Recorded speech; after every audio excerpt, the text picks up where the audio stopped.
നമസ്കാരം, പ്രവാസി മലയാളിയിലേക്ക് സ്വാഗതം. Air India express June July മാസങ്ങളിലെ ഷെഡ്യൂളുകൾ പ്രഖ്യാപിച്ചു. ഒമാനിൽ വേനൽ അവധിക്കാലം ആരംഭിക്കാൻ ദിവസങ്ങൾ മാത്രം ബാക്കി നിൽക്കെ എത്തിയ പുതുക്കിയ ഷെഡ്യൂളിലും സർവീസുകളിൽ വർധനവില്ലാത്തത് പ്രവാസികൾക്ക് തിരിച്ചടിയാകും.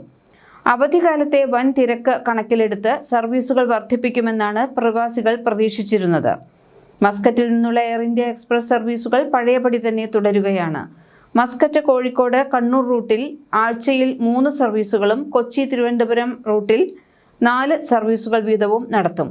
എന്നാൽ സ്കൂളുകൾ അടയ്ക്കുന്ന ജൂൺ മാസത്തിൽ യാത്രക്കാരുടെ എണ്ണം ഇരട്ടിയാകുമെന്നിരിക്കെ സർവീസുകൾ വർദ്ധിപ്പിക്കാൻ കമ്പനി തയ്യാറാകാത്തത് പ്രവാസി കുടുംബങ്ങളെ കടുത്ത പ്രതിസന്ധിയിലാക്കും. സർവീസുകൾ കുറഞ്ഞതിനാൽ ഉയർന്ന നിരക്ക് നൽകി ടിക്കറ്റ് എടുക്കേണ്ട അവസ്ഥയാണ് നിലവിലുള്ളത്.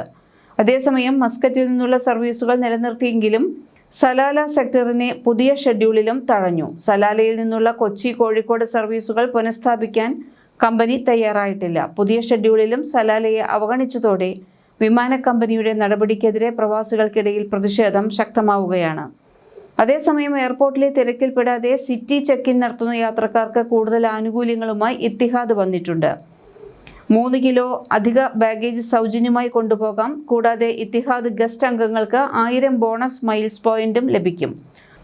ഓഗസ്റ്റ് 16 വരെ യാത്ര ചെയ്യുന്നവർക്കാണ് ആനുകൂല്യം. അബുദാബി സിറ്റി മിന ക്രൂസ് ടെർമിനൽ 24 മണിക്കൂറും മുറൂർ റോഡിലെ ഇത്തിഹാദ് ഓഫീസ് മുസഫ ഷാബിയ 11 രാവിലെ 10 മുതൽ രാത്രി 10 വരെയും അലൈൻ കുവൈറ്റ് ലുലു മാൾ എന്നിവിടങ്ങളിലാണ് മൊറാഫിക് സിറ്റി ചെക്ക് ഇൻ കേന്ദ്രങ്ങൾ പ്രവർത്തിക്കുക. യാത്രയ്ക്ക് 24 മണിക്കൂർ മുൻപ് മുതൽ 4 മണിക്കൂർ മുൻപ് വരെ ചെക്ക് ഇൻ ചെയ്യാം. ലഗേജ് ഇവിടെ നൽകി ബോർഡിംഗ് പാസ് വാങ്ങുന്നവർക്ക് എയർപോർട്ടിൽ നേരിട്ട് സെക്യൂരിറ്റി പരിശോധനയ്ക്ക് പോകാം.